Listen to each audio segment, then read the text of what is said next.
ನಮಸ್ಕಾರ. ಸ್ಪರ್ಧಾತ್ಮಕ ಪರೀಕ್ಷೆಗಳಿಗೆ ತಯಾರಿ ನಡೆಸುತ್ತಿರುವ ಎಲ್ಲಾ ಆಕಾಂಕ್ಷಿಗಳಿಗೂ ಸ್ವಾಗತ. ನಾವು ಭಾರತದ ಇತಿಹಾಸವನ್ನು ಓದುವಾಗ ಒಂದು ಕುತೂಹಲಕಾರಿ ಪ್ರಶ್ನೆ ನಮ್ಮನ್ನು ಕಾಡುತ್ತೆ.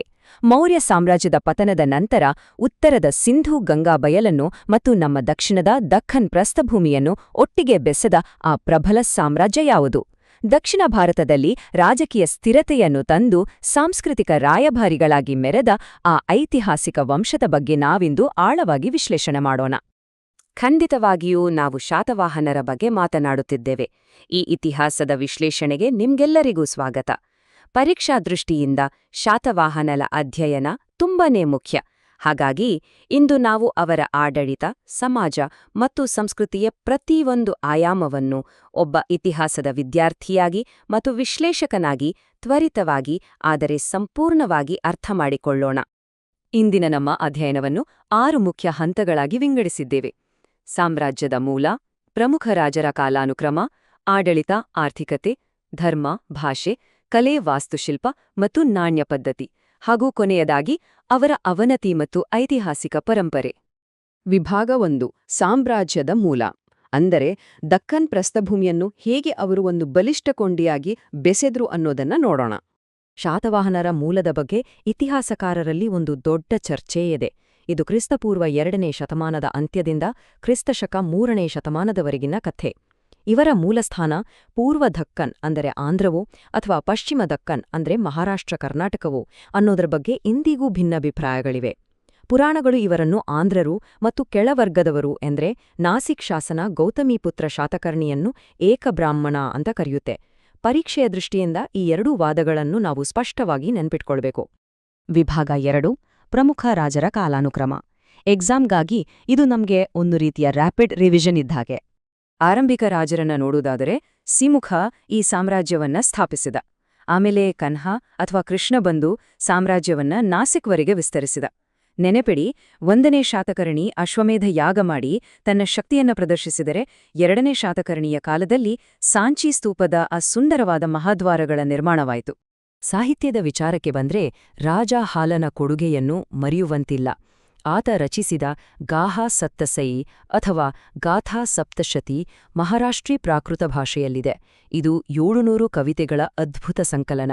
ಸ್ಪರ್ಧಾತ್ಮಕ ಪರೀಕ್ಷೆಗಳಲ್ಲಿ ಪದೇ ಪದೇ ಕೇಳಲಾಗುವ ಬಹಳ ಮುಖ್ಯವಾದ ಪಾಯಿಂಟ್ ಇದು.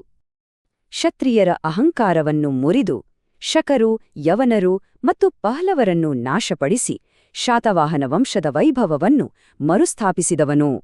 ಇದು ಗೌತಮಿ ಬಾಲಶ್ರೀಯ ನಾಸಿಕ್ ಪ್ರಶಸ್ತಿಯಲ್ಲಿರುವ ಸಾಲುಗಳು. ಇದು ಗೌತಮೀಪುತ್ರ ಶಾತಕರ್ಣಿಯ ಪರಾಕ್ರಮತೆ ಕನ್ನಡಿ ಹಿಡಿಯುವ ಒಂದು ಅತ್ಯಂತ ಪ್ರಮುಖ ಐತಿಹಾಸಿಕ ಆಧಾರ. ಶಾತವಾಹನರ ಸುವರ್ಣಯುಗ ಶುರುವಾಗಿದ್ದೇ ಇಲ್ಲಿ. ಗೌತಮಿಪುತ್ರ ಶಾತಕರ್ಣಿ ಸಾಮ್ರಾಜ್ಯಕ್ಕೆ ಮರುಜೀವ ನೀಡಿದ್ರೆ, ವಸಿಷ್ಠಿಪುತ್ರ ಪುಲುಮಾವಿ ಕಡಲ ವ್ಯಾಪಾರವನ್ನು ಭಾರಿ ಮಟ್ಟದಲ್ಲಿ ವಿಸ್ತರಿಸಿದ. ಆಮೇಲೆ ಯಜ್ಞಶ್ರೀ ಶಾತಕರ್ಣಿ, ಈತನ ನಾಣ್ಯಗಳ ಮೇಲಿರುವ ಹಡಗಿನ ಚಿತ್ರಗಳು ಅವರ ಬಲಿಷ್ಠ ನೌಕಾಪಡೆಗೆ ಮತ್ತು ಸಾಗರೋತ್ತರ ವ್ಯಾಪಾರಕ್ಕೆ ಬೆಸ್ಟ್ ಎಕ್ಸಾಂಪಲ್. ವಿಭಾಗ 3: ಆಡಳಿತ ಮತ್ತು ಆರ್ಥಿಕತೆ. ಅಷ್ಟೊಂದು ವಿಶಾಲವಾದ ಸಾಮ್ರಾಜ್ಯವನ್ನು ಅವರು ಹೇಗೆ ನಿಭಾಯಿಸಿದ್ರು ಅನ್ನೋದೇ ಒಂದು ರೋಚಕ ವಿಷಯ. ಅವರ ಆಡಳಿತ ವ್ಯವಸ್ಥೆ ಹೇಗಿತ್ತು ಗೊತ್ತಾ? ಅದೊಂದು ಪಕ್ಕಾ ವಿಕೇಂದ್ರೀಕೃತ ಸ್ವರೂಪ. ಅತಿ ಮೇಲ್ಭಾಗದಲ್ಲಿ ರಾಜನ್ ಅಂದರೆ ಚಕ್ರವರ್ತಿ, ಆತನ ಕೆಳಗೆ ಸಣ್ಣ ಪ್ರಾಂತ್ಯಗಳ ರಾಜರು, ನಂತರ ಮಹಾರಥಿಗಳು, ಮಹಾಭೋಜರು ಮತ್ತು ಕೊನೆಯದಾಗಿ ಮಹಾಸೇನಾಪತಿ. ಈ ಮಹಾರಥಿಗಳು ಮತ್ತು ಮಹಾಭೋಜರು ಎಷ್ಟು ಪ್ರಬಲರಾಗಿದ್ರು ಅಂದ್ರೆ ಅವರು ನೇರವಾಗಿ ಜಮೀನು ದಾನ ಮಾಡುವ ಅಧಿಕಾರವನ್ನು ಕೂಡ ಹೊಂದಿದ್ರು. ಆಡಳಿತದ ಬಗ್ಗೆ ಓದುವಾಗ ಆಹಾರ ಅನ್ನೋ ಈ ಪದನ ನೀವು ನೆನಪಿಟ್ಕೊಳ್ಳೇಬೇಕು. ಇದು ಅವರ ಆಡಳಿತ ವ್ಯವಸ್ಥೆಯ ಅತಿದೊಡ್ಡ ಭೌಗೋಳಿಕ ಉಪವಿಭಾಗವಾಗಿತ್ತು. ಅಂದ್ರೆ ಇಂದಿನ ನಮ್ಮ ಜಿಲ್ಲೆಗಳಿದ್ದ ಹಾಗೆ. ಇದನ್ನು ರಾಜನೇ ನೇಮಕ ಮಾಡಿದ ಮಂತ್ರಿಗಳು ನೋಡ್ಕೊಳ್ತಿದ್ರು. ಆರ್ಥಿಕತೆ ಬರೀ ಕೃಷಿ ಮೇಲೆ ನಿಂತಿರ್ಲಿಲ್ಲ. ವ್ಯಾಪಾರವೂ ಅವರ ದೊಡ್ಡ ಬಲವಾಗಿತ್ತು. ಅವರು ಅರಣ್ಯಗಳನ್ನು ಕಡಿದು ಕೃಷಿ ವಿಸ್ತರಿಸಿದರು. ಪ್ರತಿಷ್ಠಾನ ಮತ್ತು ತಗರದಂತಹ ಪ್ರಮುಖ ಕೇಂದ್ರಗಳ ಮೂಲಕ ಇಂಡೋ ರೋಮನ್ ಕಡಲ ವ್ಯಾಪಾರದಲ್ಲಿ ತಮ್ಮದೇ ಆದ ಪಾರುಪತ್ಯ ಸಾಧಿಸಿದ್ರು. ಜೊತೆಗೆ ಕುಶಲಕರ್ಮಿಗಳ ಸಂಘಗಳು ಆರ್ಥಿಕತೆಗೆ ಭಾರಿ ವೇಗ ನೀಡಿದ್ವು. ವಿಭಾಗ 4: ಧರ್ಮ ಮತ್ತು ಭಾಷೆ. ಇಲ್ಲಿ ನಾವು ಅವರ ಅದ್ಭುತವಾದ ಸಾಂಸ್ಕೃತಿಕ ಸಮತೋಲನವನ್ನು ಕಾಣಬಹುದು. ಶಾತವಾಹನರು ಸ್ವತಃ ವೈದಿಕ ಧರ್ಮವನ್ನು ಪಾಲಿಸುತ್ತಿದ್ದರು. ಅಶ್ವಮೇಧ, ರಾಜಸೂಯ ಯಾಗಗಳನ್ನು ಮಾಡಿದರು. ಆದರೆ ಅಚ್ಚರಿಯ ವಿಷಯ ಅಂದರೆ ಅವರು ಮಹಾಯಾನ ಬೌದ್ಧ ವಿಹಾರಗಳಿಗೂ ಅಷ್ಟೇ ಉದಾರವಾಗಿ ಧನಸಹಾಯ ಮಾಡಿದರು. ಪ್ರಜೆಗಳ ನಡುವೆ ಎಂಥ ಧಾರ್ಮಿಕ ಸಾಮರಸ್ಯ ಇತ್ತು ಅನ್ನೋದಕ್ಕೆ ಇದೊಂದು ಉತ್ತಮ ಉದಾಹರಣೆ. ಭಾಷೆಯ ವಿಚಾರದಲ್ಲೂ ಅವರು ಬಹಳ ಸ್ಮಾರ್ಟ್ ಆಗಿದ್ರು. ರಾಜದರ್ಬಾರು ಮತ್ತು ಶಾಸನಗಳಿಗೆ ಮಹಾರಾಷ್ಟ್ರೀ ಪ್ರಾಕೃತ ಹಾಗೂ ಸಂಸ್ಕೃತ ಬಳಸಿದರೆ, ಜನಸಾಮಾನ್ಯರ ಕೈಯಲ್ಲಿ ಓಡಾಡುತ್ತಿದ್ದ ನಾಣ್ಯಗಳ ಮೇಲೆ ಹಳೆ ತಮಿಳಿಗೆ ಹತ್ತಿರವಿರುವ ಸ್ಥಳೀಯ ದೇಶೀ ಭಾಷೆಯನ್ನ ಬಳಸಿದ್ರು. ಇದು ಜನರ ನಾಡಿಮಿಡಿತವನ್ನ ಅವರು ಎಷ್ಟು ಚೆನ್ನಾಗಿ ಅರ್ಥ ಮಾಡಿಕೊಂಡಿದ್ರು ಎಂಬುದನ್ನು ತೋರಿಸುತ್ತೆ. ವಿಭಾಗ 5: ಕಲೆ, ವಾಸ್ತುಶಿಲ್ಪ ಮತ್ತು ನಾಣ್ಯ ಪದ್ಧತಿ. ಅವರ ಕಾಲದ ಆ ಅದ್ಭುತ ಕಲಾಕೃತಿಗಳು ಇಂದಿಗೂ ಇವೆ. ಅಮರಾವತಿ ಸ್ತೂಪದ ಆ ಸುಂದರ ಅಮೃತಶಿಲೆಯ ಕೆತ್ತನೆಗಳು, ಸಾಂಚಿ ಮಹಾಸ್ತೂಪದ ದಕ್ಷಿಣ ದ್ವಾರ ಮತ್ತು ವಿಶೇಷವಾಗಿ ಅಜಂತಾ ಗುಹೆಗಳ 9 ಮತ್ತು 10ನೇ ಗುಹೆಗಳಲ್ಲಿರುವ ವರ್ಣಚಿತ್ರಗಳು, ಇವು ಭಾರತದಲ್ಲೇ ಉಳಿದಿರುವ ಅತ್ಯಂತ ಹಳೆಯ ವರ್ಣಚಿತ್ರಗಳು. ಜೊತೆಗೆ ನಾಗಾರ್ಜುನಕೊಂಡ ಸ್ತೂಪ, ಇವೆಲ್ಲವೂ ಕಲೆಗೆ ಅವರ ಅಪ್ರತಿಮ ಕೊಡುಗೆಗಳು.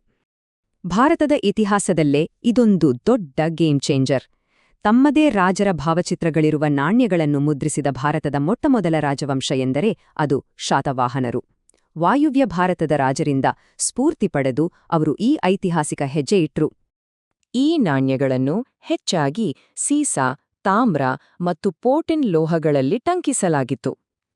ವೈವಿಧ್ಯಮಯ ಜನರಿಗಾಗಿ ದ್ವಿಭಾಷೆಯಲ್ಲಿ ಬರೆಸಲಾಗಿತ್ತು. ನಾಣ್ಯಗಳ ಮೇಲಿದ್ದ 2 ಹಾಯಮರದ ಹಡಗುಗಳು, ಆನೆಗಳು ಮತ್ತು ಉಜ್ಜಯಿನಿ ಶಿಲುಬೆ ಅವರ ಆರ್ಥಿಕ ಮತ್ತು ಭೌಗೋಳಿಕ ವ್ಯಾಪ್ತಿಯನ್ನು ನಮಗೆ ಸ್ಪಷ್ಟವಾಗಿ ವಿವರಿಸುತ್ತವೆ. ಅಂತಿಮ ವಿಭಾಗ: ಅವನತಿ ಮತ್ತು ಐತಿಹಾಸಿಕ ಪರಂಪರೆ. ಎಷ್ಟೇ ಬಲಿಷ್ಠವಾಗಿದ್ರೂ ಸಾಮ್ರಾಜ್ಯದ ಅವನತಿ ಹೇಗೆ ಶುರುವಾಯಿತು ಅಂತ ನೋಡೋಣ. ಜುನಾಗಢ್ ಶಾಸನ ನಮಗೆ ಒಂದು ಮಹತ್ವದ ಮಾಹಿತಿ ಕೊಡುತ್ತೆ. ಶಕ ದೊರೆ ರುದ್ರದಾಮನ್ ಶಾತಕರ್ಣಿಯನ್ನು ಯುದ್ಧದಲ್ಲಿ 2 ಬಾರಿ ಸಂಪೂರ್ಣವಾಗಿ ಸೋಲಿಸಿದನಂತೆ, ಆದರೆ ಸಂಬಂಧವಿದ್ದ ಕಾರಣ ನಾಶಪಡಿಸಿಲ್ಲ. ಇದು ಪಶ್ಚಿಮದ ಕ್ಷತ್ರಪರಿಂದ ಶಾತವಾಹನರ ಮೇಲಿದ್ದ ವಿಪರೀತ ಮಿಲಿಟರಿ ಒತ್ತಡವನ್ನು ಸ್ಪಷ್ಟವಾಗಿ ಹೇರುತ್ತೆ. ಕೇಂದ್ರ ನಾಯಕತ್ವ ವೀಕಾದ ತಕ್ಷಣ ಈ ಬೃಹತ್ ಸಾಮ್ರಾಜ್ಯ 5 ಭಾಗಗಳಾಗಿ ಒಡೆದುಹೋಯಿತು. ಪಶ್ಚಿಮದಲ್ಲಿ ಆಭಿರರು, ಪೂರ್ವದಲ್ಲಿ ಇಕ್ಷ್ವಾಕುಗಳು, ನೈಋತ್ಯ ಕರ್ನಾಟಕದಲ್ಲಿ ಬನವಾಸಿಯ ಚುಟುಗಳು, ಆಗ್ನೇಯದಲ್ಲಿ ಪಲ್ಲವರು ಮತ್ತು ಉತ್ತರದಲ್ಲಿ ಶಾತವಾಹನರದೇ ಇನ್ನೊಂದು ಶಾಖೆ. ಹೀಗೆ ಪ್ರಬಲ ಸಾಮ್ರಾಜ್ಯ ಹಂಚಿಹೋಯಿತು. ಕೊನೆಯದಾಗಿ ನಿಮಗೊಂದು ಪ್ರಶ್ನೆ. ಛಿದ್ರಗೊಂಡ ಶಾತವಾಹನ ಸಾಮ್ರಾಜ್ಯದ ಆಡಳಿತ ನೀತಿಗಳು ಮತ್ತು ಸಾಂಸ್ಕೃತಿಕ ಬೆಸುಗೆಯು ಭವಿಷ್ಯದಲ್ಲಿ ದಕ್ಷಿಣ ಭಾರತವನ್ನಾಳಿದ ಪಲ್ಲವರು ಮತ್ತು ಚಾಲುಕ್ಯರಂತಹ ಬೃಹತ್ ಸಾಮ್ರಾಜ್ಯಗಳಿಗೆ ಹೇಗೆ ಅಡಿಪಾಯ ಹಾಕಿಕೊಟ್ಟಿತು? ಇದರ ಬಗ್ಗೆ ಯೋಚಿಸಿ. ಈ ಐತಿಹಾಸಿಕ ಕೊಂಡಿಗಳನ್ನು ಅರ್ಥ ಮಾಡಿಕೊಳ್ಳುವುದೇ ನಮ್ಮ ಮುಂದಿನ ಅಧ್ಯಯನಗಳಿಗೆ ದಾರಿ ಮಾಡಿಕೊಡುತ್ತದೆ.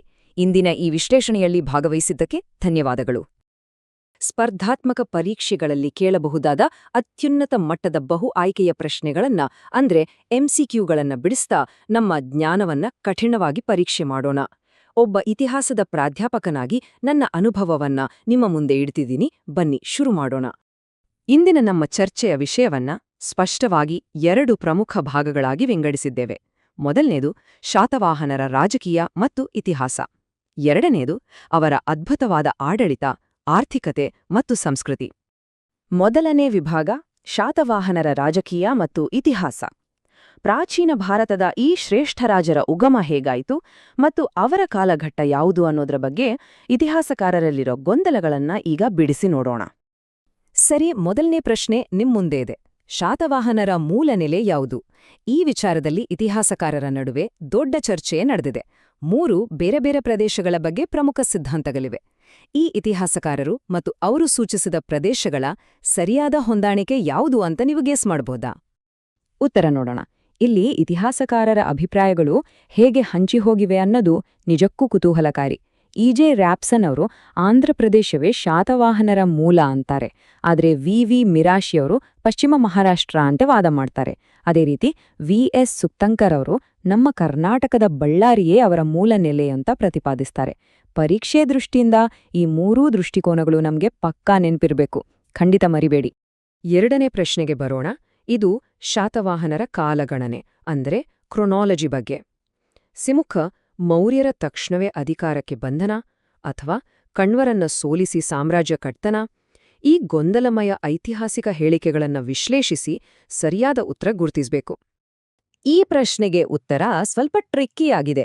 ಪುರಾಣಗಳನ್ನ ಓದಿದ್ರೆ ಶಾತವಾಹನರು ಕ್ರಿಸ್ತಪೂರ್ವ 3ನೇ ಶತಮಾನದಲ್ಲೇ ಇದ್ರು ಅಂತ ಅನ್ಸುತ್ತೆ.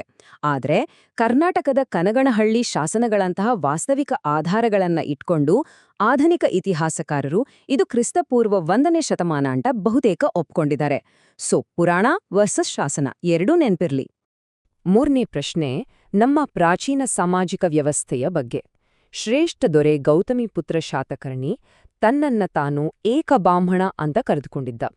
ಹಾಗಾದ್ರೆ ಈ ಬಿರುದು ಆತನ ವರ್ಣದ ಬಗ್ಗೆ ಯಾವ ವಿವಾದಾತ್ಮಕ ಅರ್ಥವನ್ನ ಕೊಡುತ್ತೆ ಅಂತ ನೀವ್ ಯೋಚಿಸ್ತೀರಾ?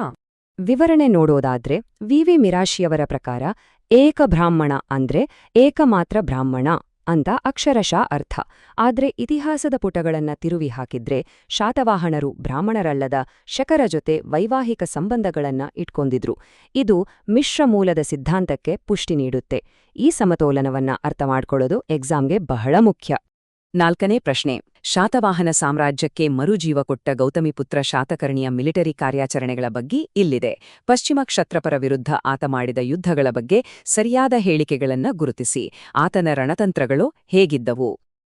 ಇದರ ಹಿಂದಿನ ಐತಿಹಾಸಿಕ ಆಧಾರಗಳು ರೋಮಾಂಚನಕಾರಿಯಾಗಿವೆ. ಕ್ಷಹರಾತ ವಂಶದ ಪಶ್ಚಿಮ ಕ್ಷತ್ರಪ ದೊರೆ ನಹಪಾನನನ್ನ ಗೌತಮಿಪುತ್ರ ಶಾತಕರ್ಣಿ ನಿರ್ಣಾಯಕವಾಗಿ ಸೋಲಿಸ್ತಾನೆ. ಅಷ್ಟೇ ಅಲ್ಲ, ಆತನ ಜಾಣ್ಮೆ ನೋಡಿ. ನಹಪಾನನ ಬೆಳ್ಳಿ ನಾಣ್ಯಗಳನ್ನ ಕರಗಿಸದೆ ಅದರ ಮೇಲೆಯೇ ತನ್ನ ಮುದ್ರೆಯನ್ನ ಮರುಮುದ್ರಣ ಮಾಡ್ತಾನೆ. ಇದು ಆತನ ಪ್ರಬಲವಾದ ವಿಜಯದ ಸಂಕೇತ. 5ನೇ ಪ್ರಶ್ನೆ ಶಾತವಾಹನರ ಅವನತಿಯ ಕಡೆಗೆ ನಮ್ಮನ್ನ ಕರೆದೊಯ್ಯುತ್ತೆ.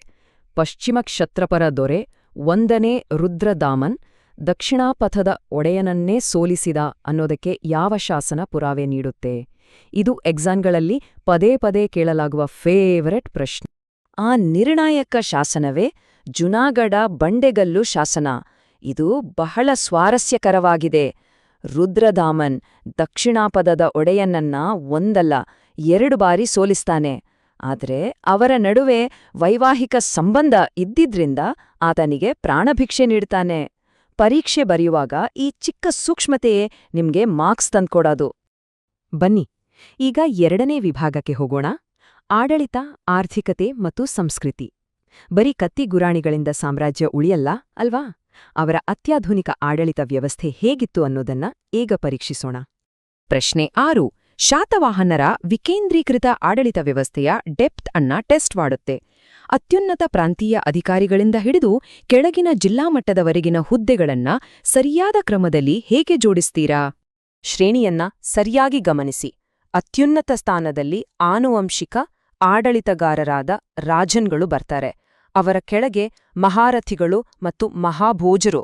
ಕೊನೆಯದಾಗಿ ಜಿಲ್ಲಾ ಮಟ್ಟದ ಭೌಗೋಳಿಕ ವಿಭಾಗಗಳನ್ನ ಆಹಾರಗಳು ಅಂತ ಕರೀತಾ ಇದ್ರು. ಇದು ಶಾತವಾಹನರು ತಮ್ಮ ಪ್ರಬಲ ಸಾಮಂತರ ಮೇಲೆ ಎಷ್ಟು ಅವಲಂಬಿತರಾಗಿದ್ರು ಅನ್ನೋದನ್ನ ಸ್ಪಷ್ಟವಾಗಿ ತೋರಿಸುತ್ತೆ. 7ನೇ ಪ್ರಶ್ನೆ ಅವರ ಎಕಾನಮಿ ಅಂದ್ರೆ ಆರ್ಥಿಕತೆಯ ಬಗ್ಗೆ ಇದೆ.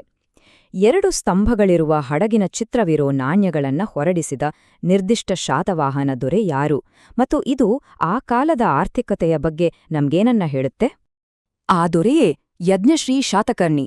ಆತ ಹೊರಡಿಸಿದ ಈ ಹಡಗಿನ ಚಿತ್ರವಿರುವ ನಾಣ್ಯಗಳು ಕರಾವಳಿಯ ಮೇಲಿನ ಅವರ ಬಿಗಿ ಹಿಡಿತವನ್ನ ತೋರಿಸ್ತವೆ. ಅಷ್ಟೇ ಅಲ್ಲ, ರೋಮನ್ ಸಾಮ್ರಾಜ್ಯದ ಜೊತೆ ಅವರು ನಡೆಸ್ತಿದ್ದ ಭರ್ಜರಿ ಸಮುದ್ರ ವ್ಯಾಪಾರಕ್ಕೂ ಇದೇ ಸಾಕ್ಷಿ. ಇದೊಂದು ಅದ್ಭುತವಾದ ಆರ್ಥಿಕ ಹೆಜ್ಜೆ ಅಂತಾನೇ ಹೇಳಬಹುದು. 8ನೆಯ ಪ್ರಶ್ನೆ ನಾಣ್ಯಶಾಸ್ತ್ರಕ್ಕೆ ಸಂಬಂಧಿಸಿದ್ದು. ಶಾತವಾಹನರ ಭಾವಚಿತ್ರವಿರುವ ನಾಣ್ಯಗಳಲ್ಲಿ ಬಳಸಲಾದ ಲೋಹಗಳು ಮತ್ತು ಭಾಷೆಗಳ ವಿಶಿಷ್ಟ ಸಂಯೋಜನೆ ಯಾವುದು? ಪ್ರಾಚೀನ ಭಾರತದಲ್ಲಿ ಇದು ಬಹಳ ಡಿಫ್ರೆಂಟ್ ಆಗಿತ್ತು. ಈ ನಾಣ್ಯಗಳ ವಿಶೇಷತೆ ಏನು ಗೊತ್ತಾ? ಅವರು ಚಿನ್ನ, ಬೆಳ್ಳಿಯ ಜೊತೆಗೆ ಹೆಚ್ಚಾಗಿ ಸೀಸ, ತಾಮ್ರ ಮತ್ತು ಪೊಟೀನೆಂಬ ಲೋಹಗಳನ್ನ ಬಳಸಿದ್ರು.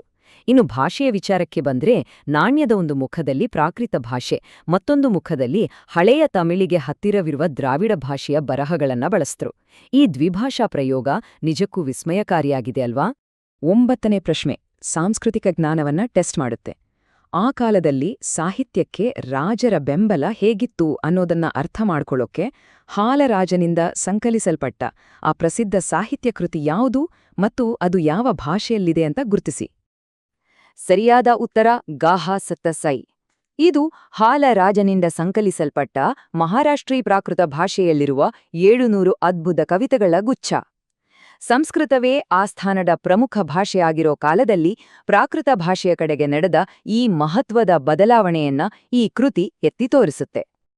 ಈಗ ನಮ್ಮ ಅಂತಿಮ ಪರೀಕ್ಷೆ 10ನೇ ಪ್ರಶ್ನೆ. ಸಾಂಚಿ ಮತ್ತು ಅಮರಾವತಿಯ ಬೌದ್ಧ ತಾಣಗಳಲ್ಲಿ ಶಾತವಾಹನರ ನಿರ್ದಿಷ್ಟ ವಾಸ್ತುಶಿಲ್ಪದ ಕೊಡುಗೆಗಳೇನು? ಕಲಾಪೋಷಣೆಯಲ್ಲಿ ಇವರ ಪಾತ್ರವನ್ನ ಇಲ್ಲಿ ಪರೀಕ್ಷಿಸಲಾಗ್ತಿದೆ. ಶಾತವಾಹನರು ಅದ್ಭುತ ಕಲಾ ಪೋಷಕರು ಅನ್ನೋದಕ್ಕೆ ಇಲ್ಲಿದೆ ಸಾಕ್ಷಿ. ಸಾಂಚಿಯಿನ ದಕ್ಷಿಣ ಹೆಬ್ಬಾಗಿಲನ್ನ ರಾಜನ ಕರಕುಶಲಿಯಾದ ಆನಂದನೇ ನಿರ್ಮಿಸಿದ. ಅದೇ ರೀತಿ ಅಮರಾವತಿ ಸ್ತೂಪದಲ್ಲಿ ಕಂಡುಬರುವ ಸೊಗಸಾದ ತೆಳ್ಳಗಿನ ಶೈಲಿಯ ಅಮೃತಶಿಲೆಯ ಶಿಲ್ಪಗಳು ಶಾತವಾಹನರ ವಾಸ್ತುಶಿಲ್ಪದ ಕೀರ್ತಿ ಪತಾಕೆಯನ್ನ ಇಂದಿಗೂ ಹಾರಿಸ್ತಿವೆ. ಈ ವಿಶ್ಲೇಷಣಾ ತರಗತಿಯನ್ನ ಮುಗಿಸುವ ಮುನ್ನ ಒಂದು ಆಳವಾದ ವಿಚಾರವನ್ನ ನಿಮ್ಮೊಂದಿಡ್ತೀನಿ. ಯೋಚಿಸಿ. ಶಾತವಾಹನರು ಉತ್ತರ ಭಾರತದ ಆಡಳಿತ ಶೈಲಿಯನ್ನ ಮತ್ತು ದಕ್ಷಿಣದ ಭಾಷಾ ಸಂಸ್ಕೃತಿಯನ್ನ ಒಟ್ಟಿಗೆ ಸೇರಿಸಿ ಕಟ್ಟಿದ ಈ ವಿಶಿಷ್ಟ ಸೇತುವೆ ಇದೆಯಲ್ಲ, ಅದು ಇಂದಿನ ಆಧುನಿಕ ದಕ್ಷಿಣ ಭಾರತದ ಗಡಿಗಳಿಗೆ ಅಡಿಪಾಯ ಹಾಕಿತಾ? ಈ ಪ್ರಚೋದನಾತ್ಮಕ ಪ್ರಶ್ನೆಯೊಂದಿಗೆ ಇಂದಿನ ತರಗತಿಯನ್ನ ಮುಗಿಸೋಣ. ಈ ಮಾಹಿತಿಗಳು ನಿಮ್ಮ ಎಕ್ಸಾಮ್ ಸಿದ್ಧತೆಗೆ ಖಂಡಿತ ಬಲ ತುಂಬುತ್ತವೆ ಅಂತ ನಂಬಿದ್ದೀನಿ. All the best.